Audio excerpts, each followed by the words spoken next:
사랑하는 성도 여러분, 복 있는 사람 첫 번째 시간에는 진정한 복의 의미와 하나님께서 주시는 참된 복을 받기 위해서 우리가 어떻게 해야 하는지 시편 1편의 첫 번째 조건을 말씀드렸습니다.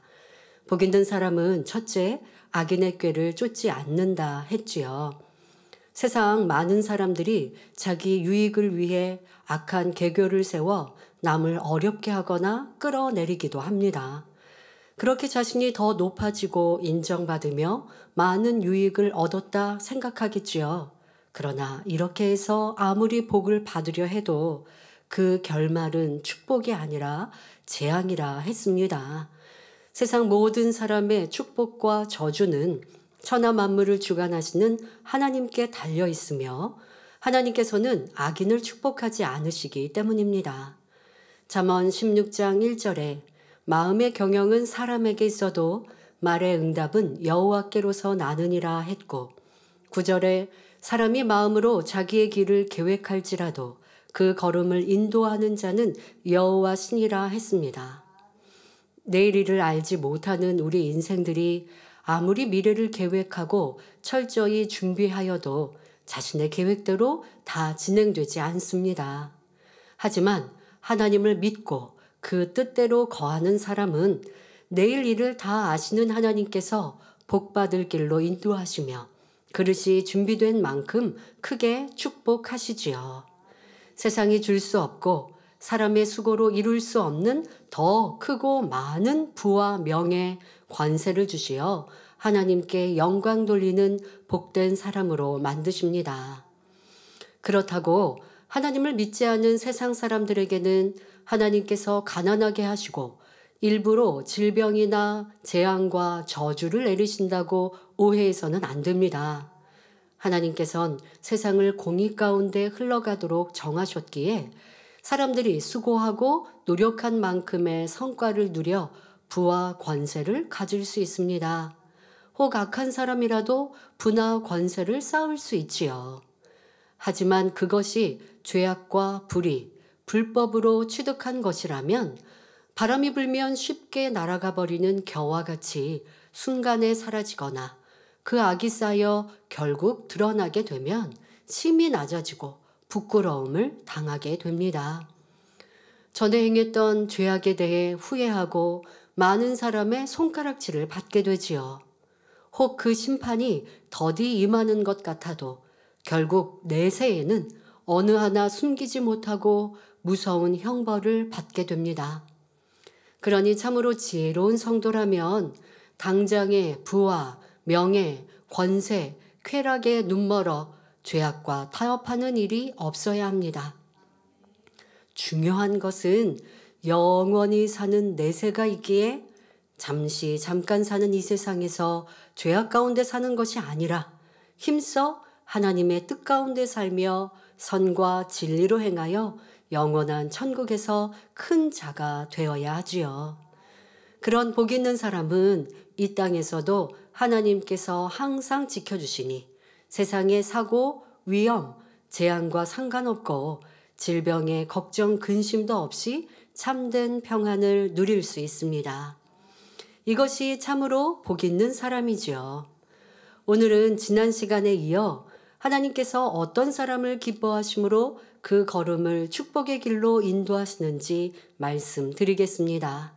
사랑하는 성도님들은 말씀을 통해 축복과 응답의 길로 나아가므로 항상 행복한 간증으로 하나님께 영광 돌리시기를 주님의 이름으로 축원합니다.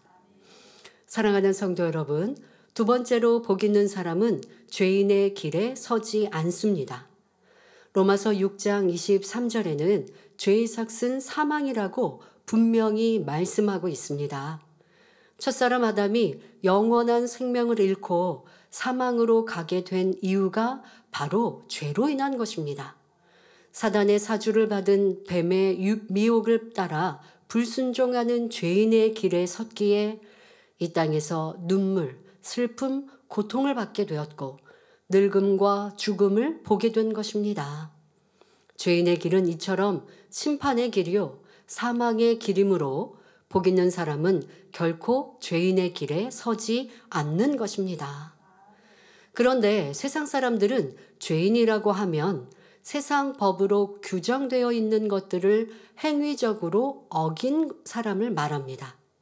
아무리 남을 미워하고 죽이고 싶은 마음이 있어도 실제로 죽이지 않으면 세상에서는 죄인이라 하지 않습니다. 또 아무리 욕심이 많고 도적질할 마음이 있어도 실제로 훔치지 않았으면 그는 죄인이 아니지요. 그러나 하나님께서는 마음에 죄악을 품는 것만으로도 죄인이라 하십니다.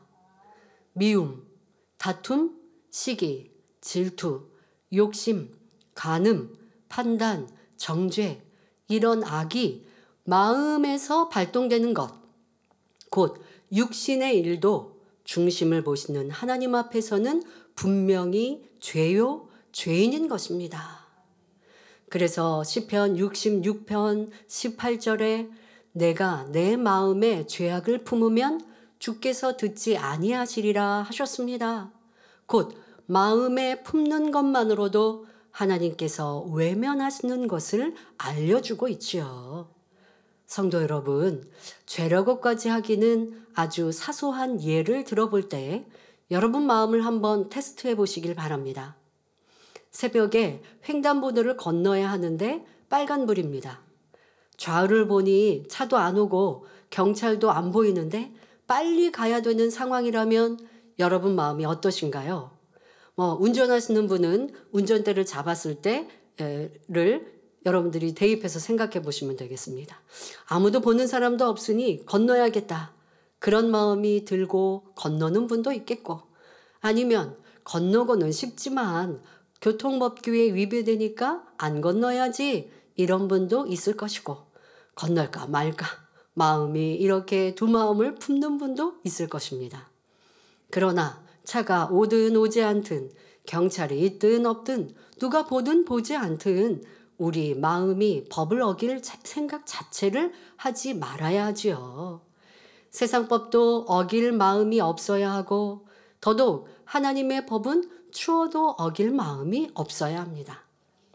아무리 겉으로 볼 때에는 범죄하지 않은 것 같아도 이런 육신의 일들을 온전히 벗어버릴 때까지는 끊임없이 연단을 받게 됩니다.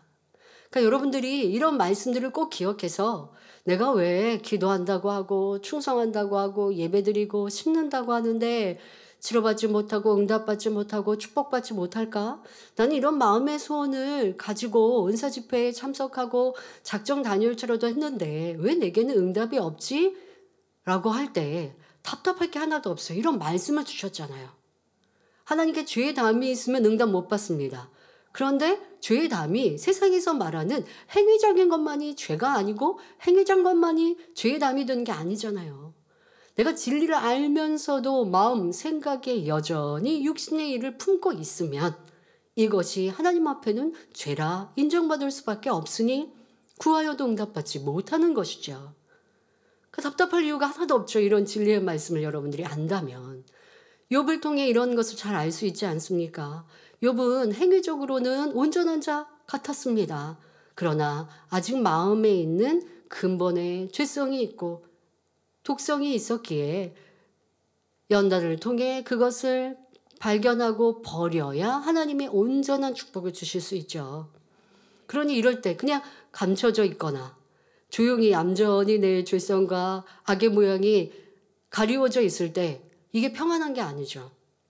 그래서 가끔은 초신자가 열심히 뜨겁게 신앙생활 한다 할지라도 그래서 야, 저 사람은 믿음이 참 좋다.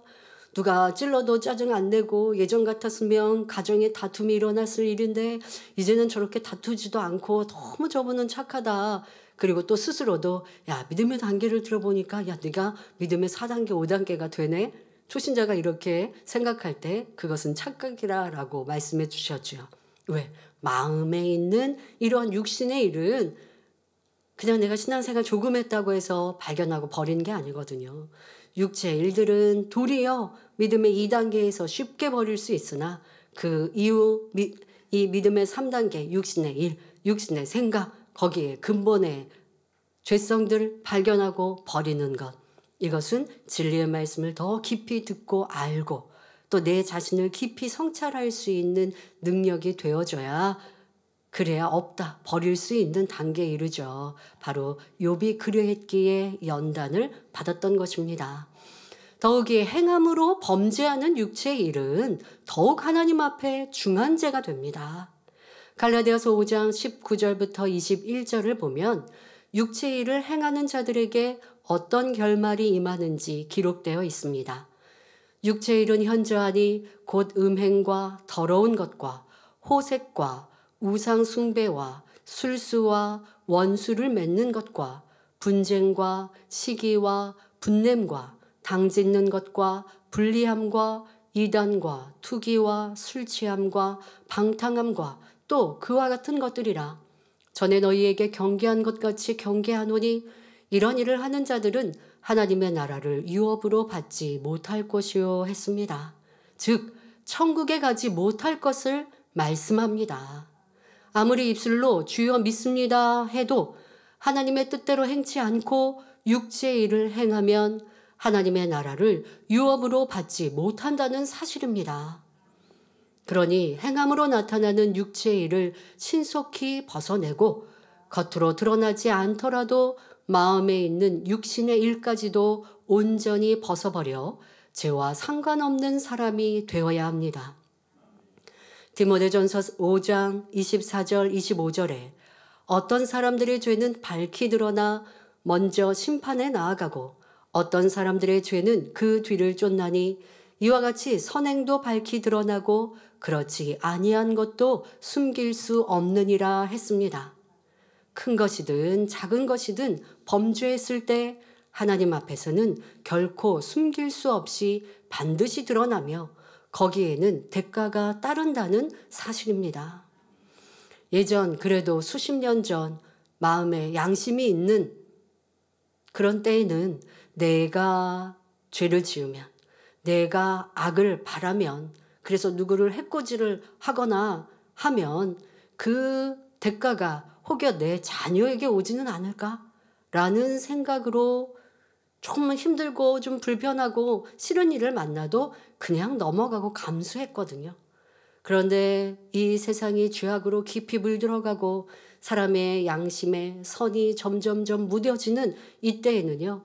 그냥 내가 당장 느끼는 대로 감정을 표시하고 또 악을 바라고 자신에게는 이유가 있죠. 저 사람이 나를 괴롭혔기 때문에 힘들게 했기 때문에 내가 그에 대해서 대가를 나도 그렇게 할 수 있지 라고 말하겠습니다마는 하나님 앞에는 그 또한 죄가 됨을 알아야 합니다. 우리는 세상 사람이 아니잖아요. 하나님의 자녀요. 진리의 사람들입니다. 그러면 지금까지 여러분 이렇게 진리를 세상에서의 죄는 행위적으로 나라에서 규율로 정한 것을 어기는 게 죄이고 하나님은 행위적인 것만이 아니라 마음과 생각에 품은 것도 죄악도 이 또한 죄라고 하시니까 야 이거 하나님을 믿어서 손해봤다 하시겠습니까? 아닙니다.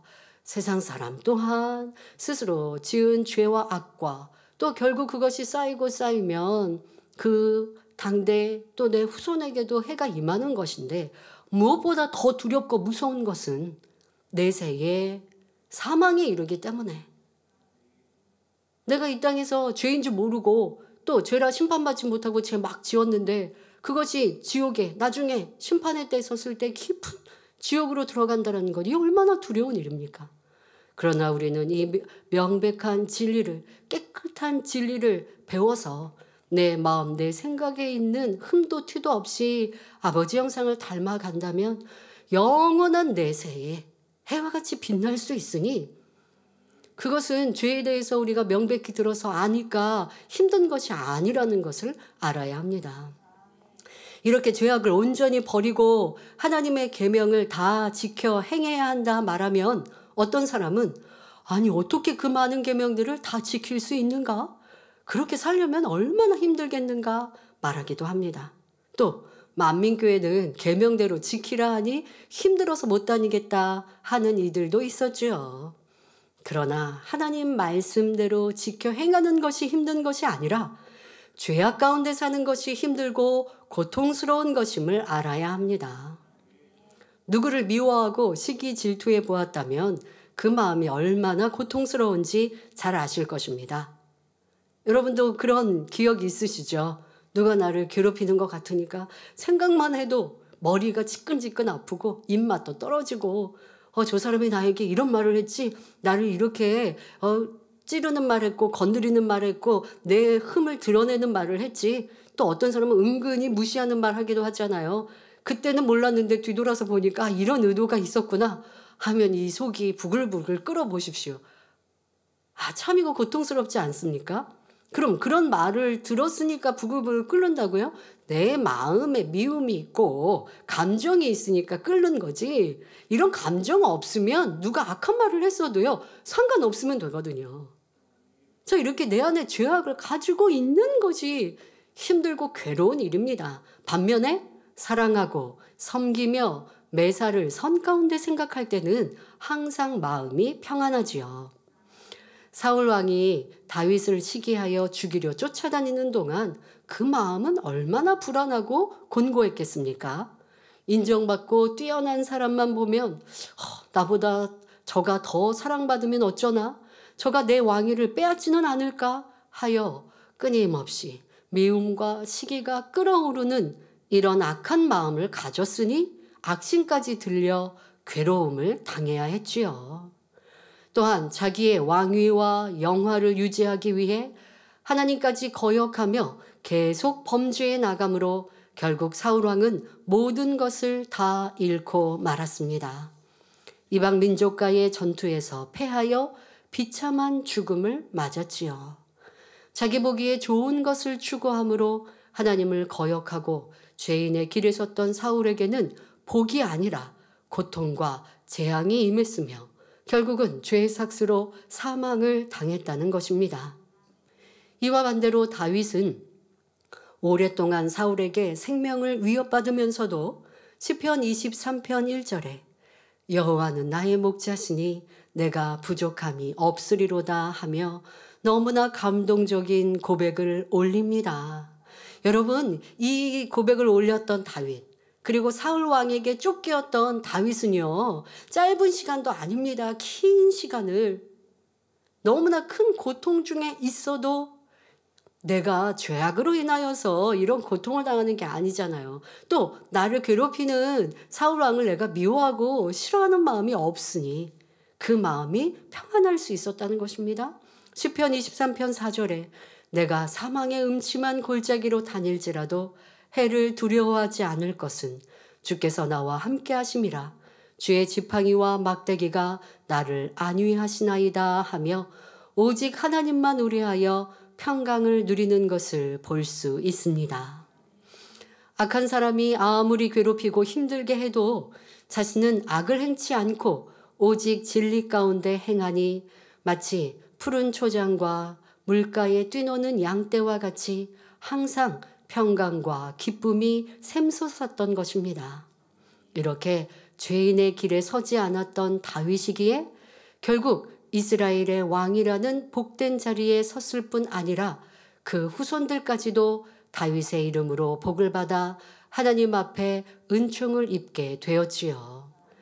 하나님은 이런 참된 복을 누리는 다윗이 되게 하시고자 오랫동안 연단하셨고 결국 깨끗하고 큰 그릇의 왕이 되어 후세에까지 다윗을 능가하는 왕이 없고 또 하늘의 서열도 높게 하셨습니다.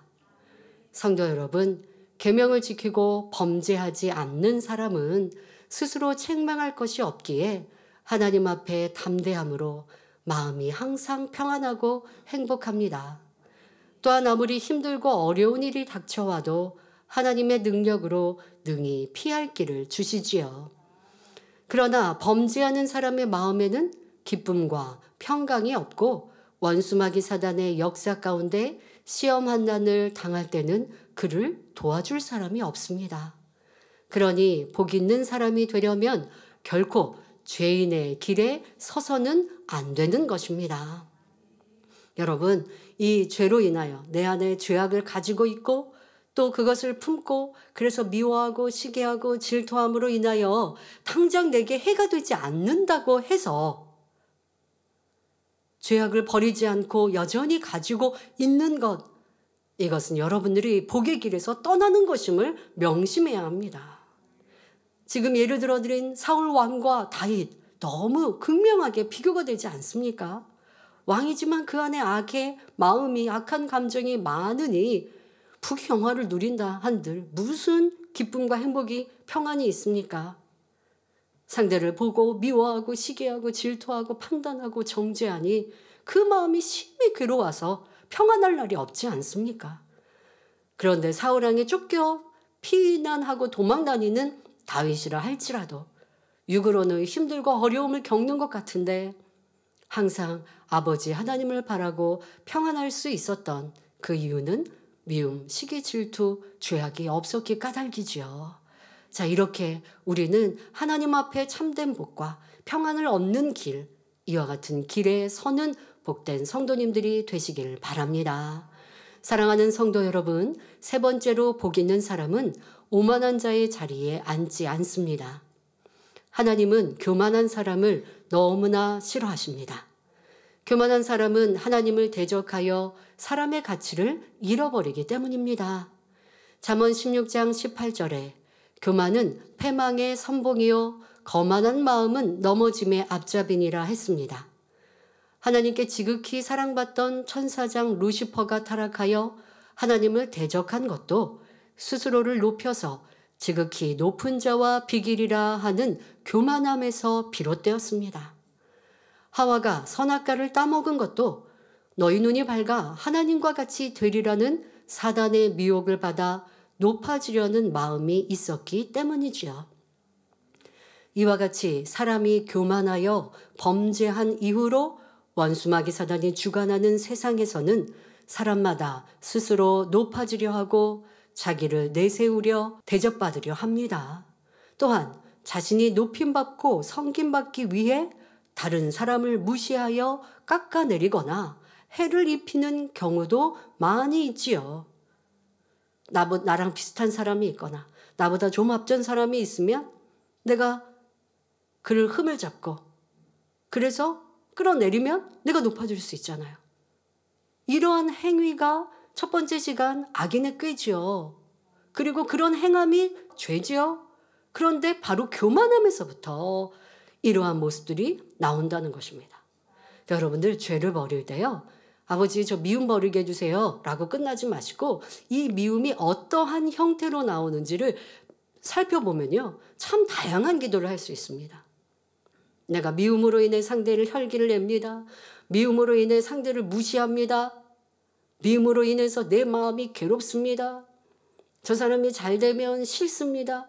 참 이 미움 하나로도 나와지는 여러 가지의 모양들을 살펴보고 아버지 이런 모양들이 나왔습니다. 그리하지 않게 해주세요 라고 여러분들이 세분화해서 기도하고 또 그렇게 기도하면 여러분 삶 속에서도 순간순간의 그런 느낌 또 생각이 날 때 아 이거 미움이구나 이거 죄구나 라는 걸 발견할 수 있잖아요.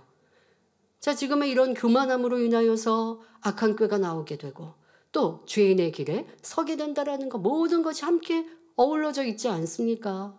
이러한 악은 모양이라도 버려야 합니다. 상대를 무시하는 이런 모습들이 세상에도 참 많은데요. 갑질이라고 일명 얘기하지 않습니까? 돈이 있고 지위가 있고 권세가 있습니다. 그러면 상대를 그냥 무시합니다. 상대를 무시하면서 내가 높아진다고 생각하는 것 같아요. 이게 바로 교만의 모습이죠, 결국. 어떤 사람은 말할 때 보면 상대를 은근히 이렇게 무시하고 상대의 뭔가 부족한 걸 은근히 얘기하고 그게 너무 나쁜 모습이죠. 이게 교만함이라는 것을 깨우쳐야 합니다.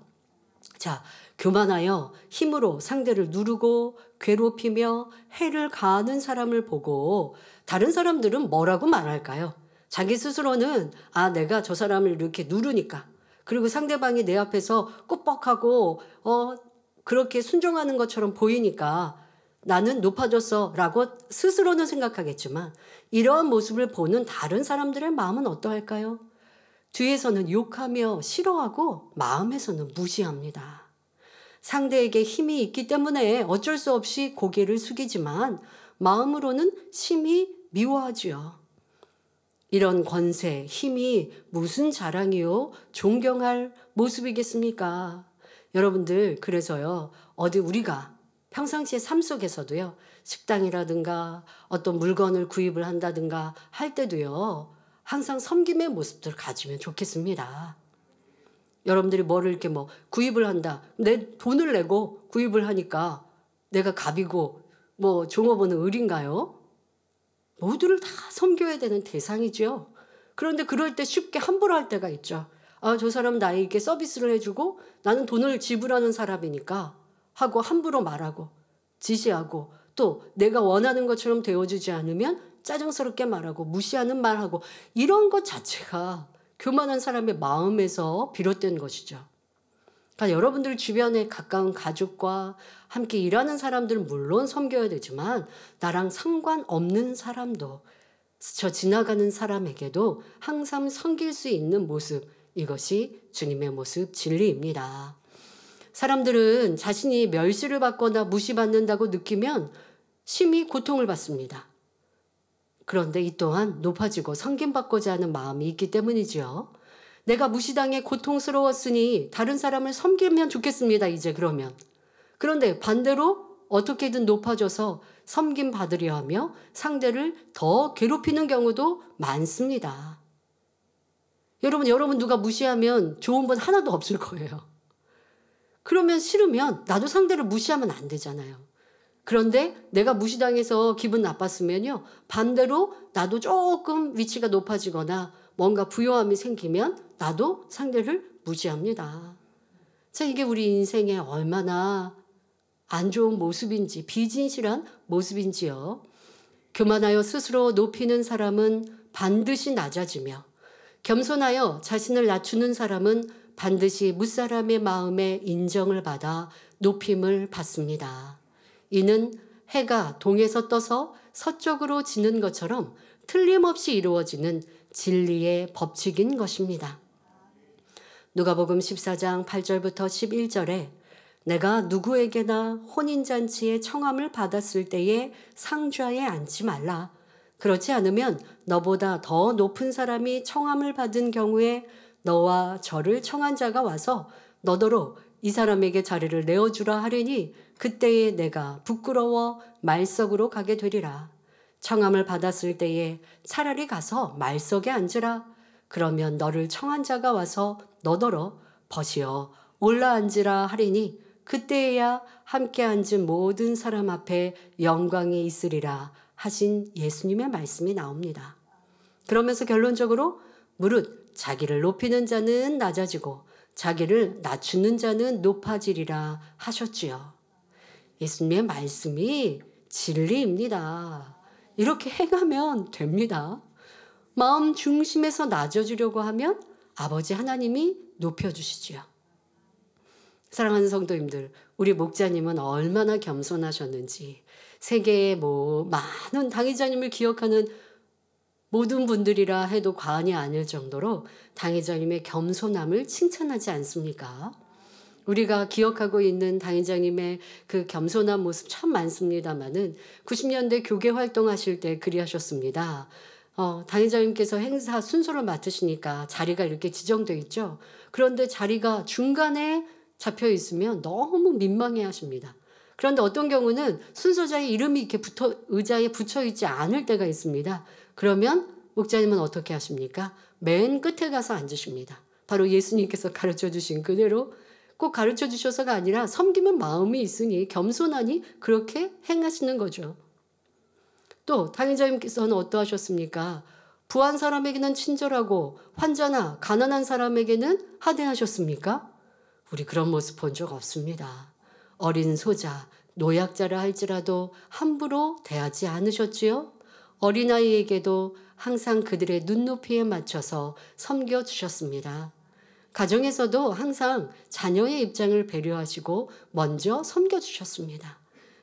만약에 저희 자녀들의 방을 들어오실 때도요. 예전에는 한 기층, 사택이 같이 한 층에서 각자의 방에서 생활할 때도요. 그때는 저희가 어렸을 때죠. 학창시절일 때죠. 당회장님께서 저희 방을 들어오셔도 그냥 문 벌컥 열고 들어오시는 법 없으십니다. 항상 노크하고 들어오시죠. 아빠인데 자녀, 딸이고 또 학생인데 성인도 아닌데 항상 이러한 것들이 섬기시는 모습입니다. 그러면 가족만 섬기셨나요? 주변의 모든 일꾼들도 똑같이 살피시며 그들이 힘들 때, 어려울 때 도와주시기를 원하셨고, 얼굴 표정이 혹시 성령의 충만함이 없거나 한다면 왜 그런지 살피시는 영육간에 섬기시고 살피시는 목자님을 기억합니다. 자기를 낮추는 자는 높아지리라 예수님께서 하셨는데요. 낮아지라는 것은 열심히 섬기며 희생하라는 것입니다.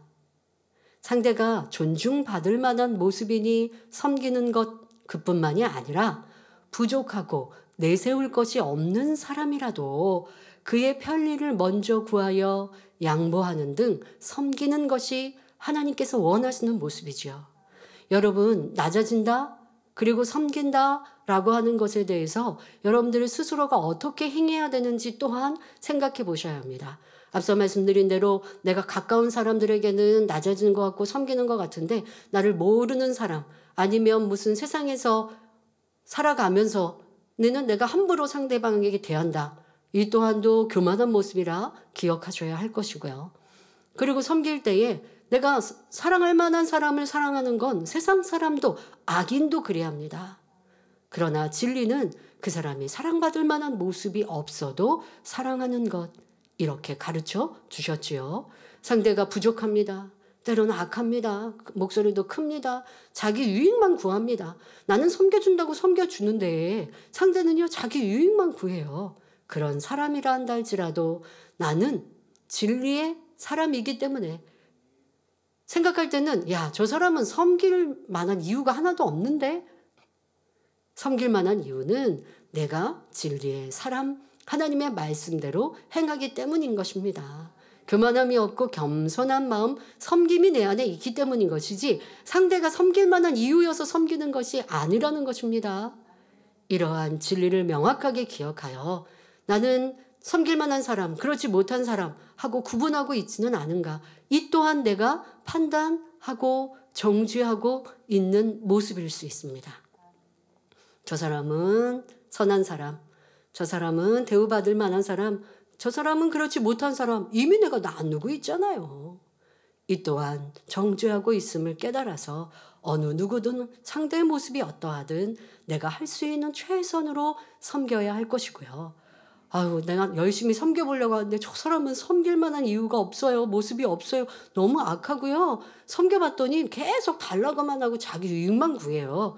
라고 한다면 여러분 마음에서 내가 그 사람을 미워하고 싫어하는 이런 마음을 변화시키면서 지혜롭게 행하는 것 필요하겠죠. 섬기라고 해서 악한 사람이 달라고만 한다고 주는 것 이것이 섬김만은 아닙니다. 왜요? 달라고 하는 사람 주기만 하면 그 사람은 더 죄의 악을 행하죠. 그러니까 이러한 행위적으로는 지혜도 필요합니다. 많은 마음에서 그러한 사람을 내가 싫어하지 않고 정죄하지 않으면서 지혜로운 행함은 있을 수 있는 것. 이렇게 여러분들이 섬김의 모습을 생각해 보시길 바랍니다. 자, 이러한 섬김은 바로 근본 하나님의 본체이신 우리 예수님께서 먼저 본이 되어주셨습니다.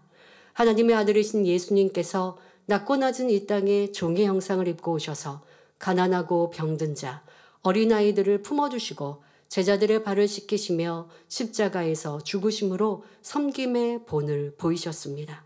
예수님의 십자가의 죽으심 중에 저 사람은 심히 악해서 나는 저 사람을 위해서는 죽은 거 아니야 하셨나요? 아무리 심히 악한 자라 한다 할지라도 교만한 자라 한다 할지라도 하늘을 향하여 손가락질을 하는 일을 한다 할지라도 그가 회개하고 돌이켜 구원받을 수 있도록 십자가에 보혈 피를 흘려주셨습니다. 모든 일을 섬겨주신 것이죠.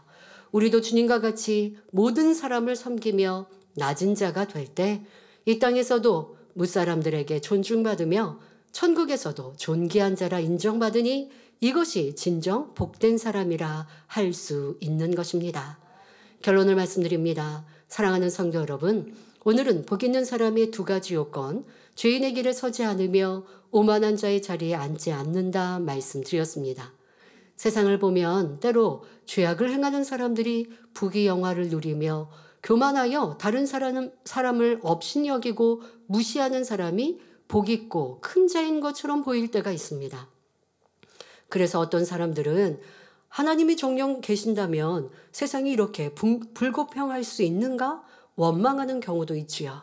그러나 시편 37편 1절 2절에 행악자를 인하여 불평하여 하지 말며 불의를 행하는 자를 투기하지 말지어다. 저희는 풀과 같이 속히 배임을 볼 것이며 푸른 채소같이 쇠잔할 것이미로다 했고 10절에 잠시 후에 악인이 없어지리니 내가 그곳을 자세히 살필지라도 없으리로다 했습니다. 행악자들이 비록 번성하는 것처럼 보일지라도 세월이 지나고 나면 마치 마른 풀과 같이 쇠하며 그들의 영화는 흔적조차 없이 사라지게 된다는 사실입니다. 그런다고 해서 저 사람은 행악자이니까 때가 되면 망할 거야 하며 언제 망할까? 이런 악한 마음도 절대로 품어서는 안 됩니다. 그런 사람이라도 회개하기를 변화되어 잘 되기를 기도해 주어야 합니다. 여러분이 이런 선을 이루면 하나님의 지극한 사랑을 입을 수 있습니다. 분명히 죄악에 대한 심판은 이루어집니다. 혹여 악한 사람들이 이 땅에서 죄값을 다 치르지 않는다 할지라도 더욱 무서운 것은 그 생명이 다한 후에 영원한 심판의 불에서 고통을 받는다는 것입니다. 그러니 우리는 결코 눈앞의 이익을 위해 악인의 꾀를 쫓거나 죄를 지어서도 안 됩니다. 또한 세상 사람은 스스로를 높여야 다른 사람이 나를 무시하지 않는다 생각하지만 하나님의 자녀라면 진리의 말씀대로 더 낮아지고 섬기는 사람이 되어야 합니다. 앞서 말씀드린 것처럼 내가 섬기는데 상대는 나에게 계속 악으로 나오고 더 달라고 하는데요 라고 한다면 여러분들의 행함에서의 지혜 또한 필요한다는 것 기억하시고, 그러나 무엇보다 중요한 건 내 마음에 불편하고 싫으면서 하나님 말씀에 섬기라고 하셨으니까 섬기니 상대가 변하지 않는 거고요. 내 마음에서 상대를 무조건적으로 섬기면서 방법과 행위적으로는 지혜롭게 한다면 상대를 내 선을 통해 하나님께서 상대의 마음을 변화시켜 주실 수 있는 것이고, 상대가 변화될 모습이 아니라면 아버지는 또 피하게 하시는 것이고요. 자, 오직 하나님을 의뢰하여 선을 행하고 진리를 힘써 지킴으로 하나님께서 여러분을 지키시고 축복하시어 가정, 일터, 사업터에 축복만 임하시기를 주님의 이름으로 축원합니다.